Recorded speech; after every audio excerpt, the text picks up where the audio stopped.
Hi, my name is Jennifer and I'm a life coach for women based here in Waterford in Ireland. So if you're watching this right now, it means that you either liked the fact that I use boundary in the description of this video, or the word politely really stood out to you. Either way, you're in the right place. I'm going to talk to you about how to create a boundary politely. And I think that word politely is of the utmost importance. And I say that because the word boundary has a real negative connotation to it. If we want boundaries in our life, it's almost seen like we're going to throw our ties out of the pram and demand this thing, or we are full of ourselves, or we've got notions because we want a boundary, we expect a boundary, and we're going to fight for it. None of that is true. That's just what society tells us. That's the kind of self-limiting belief residue that is stuck to us as we have grown up, wherever in the world you are from. But I want to demystify that.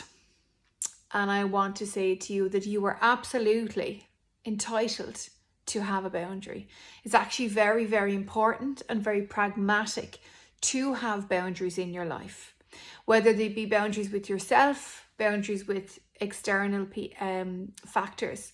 They're very important for your emotional well-being, your spiritual well-being, because what we consume has an impact on us, and the word consumption and boundaries are very important, and they are interlinked, because when we consume conversations we don't really want to be part of, or other people's stuff, it has an impact and it sticks with us. So let's get straight to it. So the first thing I want to say to you is, if you're watching this and you're saying, I want to create a healthy boundary in my life, Jennifer, but I'm a gentle, shy person, I'm polite, I don't like to upset people, I'm a people pleaser. You can do that. You can create a boundary if you are one or all of those people I just mentioned. You can do it politely. There's a difference between aggressive communication and assertive communication. So maybe you need to stop this right now, pause this and reflect on that. What does the word aggressive mean to you? And what does the word assertive mean to you? Are they the same? I wonder, are they? I know for some of my clients when we start out, they are the same. So take some time, pause me and go and do that. Let's continue on. Creating a boundary is very reliant on good communication and on clear communication and an assertive communication. So if you are kind of getting uncomfortable with the word assertive, you need to start with that first, okay? Then you need to do what I call step one. Give yourself some time, give yourself some literal time carved out in your day or in your week, but time that is designated for you to think about this. Now, this doesn't have to be a great deal of time. It doesn't have to be something where you have to go to a specific place, but just time in your day that you are going to prioritize this, that you are going to say, I am going to think about what a boundary is for me. What does a boundary look like for me? Now, pause me at any point and write on a piece of paper in response to my questions, or maybe just watch this all through and come back and do that a second or a third time. What does a boundary look like for me? What does a boundary mean to me?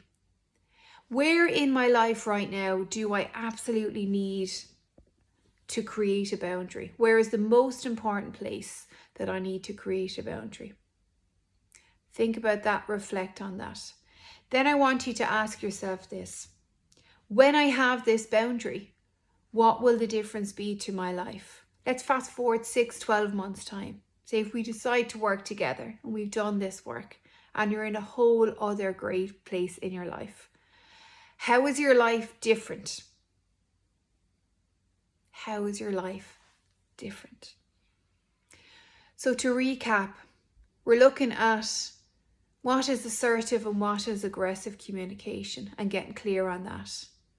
And we're looking at a boundary as clear, confident, assertive communication. Then when we've gotten clear on that, we're coming to the question of, and having given ourselves time in our week that will not be overrode by somebody asking us to do something for us. We're going to give ourselves in that time these questions. What does a boundary look like for me? What will it feel like when I have this boundary?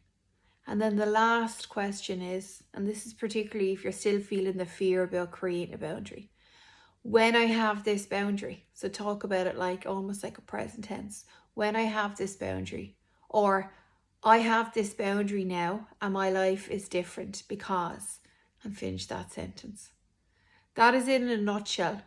Don't underestimate the power of those questions. I assure you, and I promise you, they really, really work. I hope you found this interesting. Get in touch for more.